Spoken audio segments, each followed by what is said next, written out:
Hello friends, स्वागत है आपका एक बार फिर से आपके अपने लीगल चैनल सोच पर प्रहार में। मैं हूं एडवोकेट सनी शर्मा। तो आज की इस वीडियो में हम एक प्रैक्टिकल सिचुएशन की बात करने वाले हैं, जिस सिचुएशन से बहुत सालों से फंसा हुआ मुकदमा निकल सकता है। ऐसे ही रिसेंटली मेरे एक केस में हुआ है, जो एक्सपीरियंस मैं आप सबके साथ शेयर करना चाहता हूँ। आपके साथ भी ऐसा हो सकता है और इसमें दो कंडीशंस हो सकती हैं। पहली कंडीशन ये हो सकती है जहां पर आपके मैट्रिमोनियल विवादों के अंदर एक वाद हस्बैंड की तरफ से फाइल हो, और दूसरी कंडीशन ये हो सकती है जहां पर आपके मैट्रिमोनियल विवादों में एक वाद पत्नी की तरफ से फाइल हो। हम दोनों ही कंडीशंस को एक एक करके समझेंगे और जानेंगे कि किस तरह से हम इसका फायदा उठा सकते हैं। रिसेंटली पहले मैं अपने केस के उदाहरण से आपको बताता हूँ, फिर उसके बाद मैं आपको दूसरी कंडीशन बताऊंगा। उस मामले में क्या था कि पति ने अपनी तरफ से डाइवोर्स का केस फाइल किया था। पत्नी ने काफ़ी समय पहले से 5 साल पहले से ही 498 का केस किया हुआ था। अब दो केस हो गए थे रिसेंटली। डाइवोर्स केस में वो लोग आए और उन्होंने अपना रिप्लाई फाइल करके उस डाइवोर्स को कंटेस्ट किया, और उसके बाद सेक्शन 24 उसमें लगा करके मेंटेनेंस अपना लगवाया। अब मेंटेनेंस लगने के बाद जब डाइवोर्स का केस फाइनली चलने लगा, यानी कि गवाही पर फाइल आ गई, एविडेंस पर फाइल आ गई, तो एक दिन जब एविडेंस हो रहा था, लड़के की क्रॉस एग्जामिनेशन हो रही थी, तो उस समय पे जज साहब ने बोला कि देख लो क्या इनका कोई सेटलमेंट बन सकता है। सेटलमेंट हो नहीं पा रहा था क्योंकि लड़के की कैपेसिटी काफ़ी कम थी और लड़की वालों की डिमांड काफ़ी हाई थी, तो प्रैक्टिकली पॉसिबल था नहीं।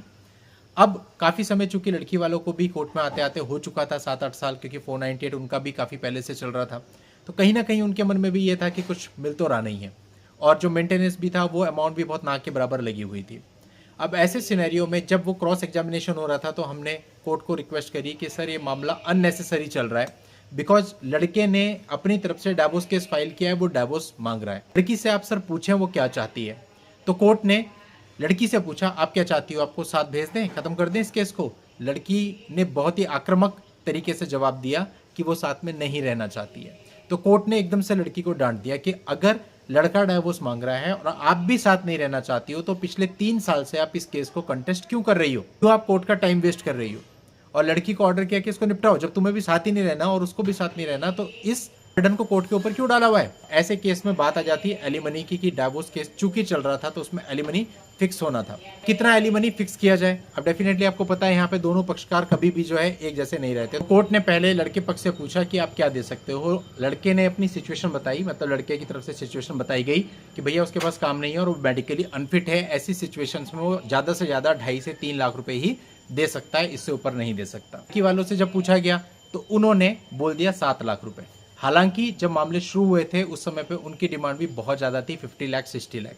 लेकिन चूंकि पिछले 7-8 साल से मामले चल रहे थे और मिल कुछ नहीं रहा था, तो उनको भी प्रैक्टिकली समझ में आ गया था, तो वहां पे उन्होंने बोला 7 लाख रुपए। कोर्ट ने इंटरफेयर करते हुए बोला कि ऐसा है, ना तो तुम्हारा बीच का पकड़ो, 5 लाख रुपए अगली डेट पे कॉम्प्रोमाइज फाइल करो, और मामला सुलट गया।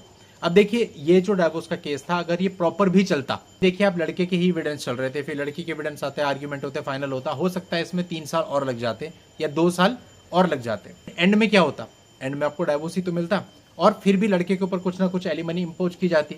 तो उससे तो बेहतर है कि अगर थोड़ा सा मान लो 50 या लाख रुपए ज्यादा भी देना पड़ रहा है और अभी निपट रहा है, तो वो ज्यादा अच्छा है, क्योंकि आपके 3-4-5 साल बच गए। अब ये एक सिचुएशन थी। अब मैं बात कर रहा हूं दूसरी सिचुएशन की, जो अभी पिछले कुछ दिनों में मैंने ऐसे मामले देखे भी हैं, जहां पत्नी ने केसेज फाइल भी कर रखे हैं 498 डीवी वगैरह, लेकिन साथ ही साथ वो डाइवोर्स का केस भी खुद की तरफ से ही फाइल कर देती है। अब हस्बैंड को पहला स्टेप लेना है, उसे नहीं पता कि अभी उसे क्या करना है। तो अब ऐसे में क्या करें, ऐसे में सबसे पहले आपका रिप्लाई बहुत ही अच्छा बनाना है हमें, यानी कि रिप्लाई के बेस पे अपने को कमजोर नहीं रखना है। जो भी उसने एलिगेशन लगाया उनकी प्रॉपर जस्टिफिकेशन, डिनाइल, जो कुछ भी बनाना है टेक्निकली अच्छे से बनाया। और लास्ट में प्रेयर ये करनी है कि ये लड़की खुद मुझसे अलग होना चाहती है और साथ में नहीं रहना चाहती है, और इसने मुझ पर मल्टीपल केसेज भी किए हुए हैं, तो अगर इस लड़की को डाइवोर्स ग्रांट भी कर दिया जाता है तो मुझे उसमें कोई आपत्ति नहीं है। लेकिन जो जो आरोप आपके ऊपर लगाए गए थे वो सब आपने डिनाइल कर दिया। अब उस समय पे आप जज साहब को ये भी कह सकते हैं कि हुजूर मैं आपसे केवल एक बात कहना चाहता हूं, मुझे परमिशन दे।